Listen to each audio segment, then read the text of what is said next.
রোজা রেখে জরুরি প্রয়োজনে রক্ত দিলে কি রোজা ভেঙে যাবে? রোজা রেখে রক্ত দেওয়ার ২ টি সুরত আছে। একটি হচ্ছে রোজা রেখে আপনি পরীক্ষার জন্য রক্ত দিয়েছেন।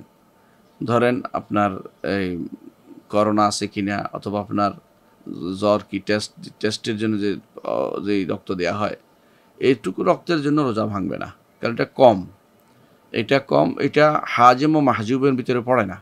অর্থাৎ রাসূলুল্লাহ সাল্লাল্লাহু আলাইহি সাল্লাম তার একটি হাদিস আছে, আফতার আল হাজিম ওয়াল মাহজুম, যে সিংহা দাতা এবং সিংহা যাকে দেয়া হয়েছে উভয়ের রোজা ভঙ্গ হয়ে গেছে, সাওম ভঙ্গ হয়ে গেছে। তো সেই হিসাবে এইটা হাদিসটা সহিহ এবং দয়ীফ নিয়ে মতভেদ আছে। যারা বলে হাদিসটা সহিহ, তারা বলে যে রোজা যদি কোনো বেশি রক্ত বের হয় তো রোজা ভেঙে যাবে। তো আমরা দেখতে পাই এই যারা এক ব্যাগ রক্ত দেয়, সাধারণত কাউকে দিতে হলে এক ব্যাগে দেয়, তাদের কিন্তু এই হাজেম বা যারা সিংহার দাতা দেয়, তাদের সিংহার মতোই তাদের অবস্থা তৈরি হয়। সিংহার কারণে যে রক্ত বের হয়, সেই জন্য তাদের রোজা ভেঙে যাবে, সাওম ভেঙে যাবে। এটা হচ্ছে বিশুদ্ধতম মত, যে তাদের সাওম ভেঙে যাবে। আর যারা এই সামান্যতম আইনাত বা সামান্য অংশ দিছে পরীক্ষা করার জন্য, বিভিন্ন রোগ দেখার জন্য, যেমন হাসপাতালে অনেকটা ডাক্তাররা দিয়ে থাকে পরীক্ষা দেখার জন্য রোগ আছে কিনা, সেটা দিলে সাওম ভঙ্গ হবে না, সেটা দিলে সাওম ভঙ্গ হবে না। আচ্ছা, আর যদি কোনো, এখানে আরেকটা জিনিস আছে, যদি কোনো মুমূর্ষু রোগীকে দিতে হয় রক্ত, তাহলে কিন্তু একজন মানুষের জান বাঁচানোর জন্য রক্ত দিবেন, এই সাওম আপনি অন্য সময় কাজা করে নেবেন।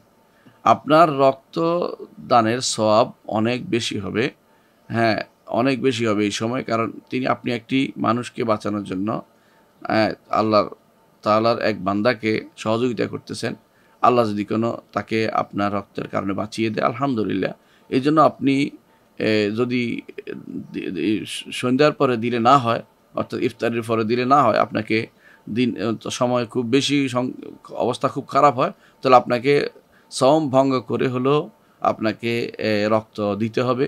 পরবর্তীতে আপনি সাওম কাজা করে নেবেন। পরবর্তীতে আপনি অন্য সময় সেটাকে একটি সাওমে কাজা করে নেবেন, যেটি আপনি ভঙ্গ করেছেন। তবে আপনি যদি কোনো সাওমটা ভঙ্গ করেন, এখানে একটু মাসালা আছে, তাহলে আপনি খেতে পারবেন না।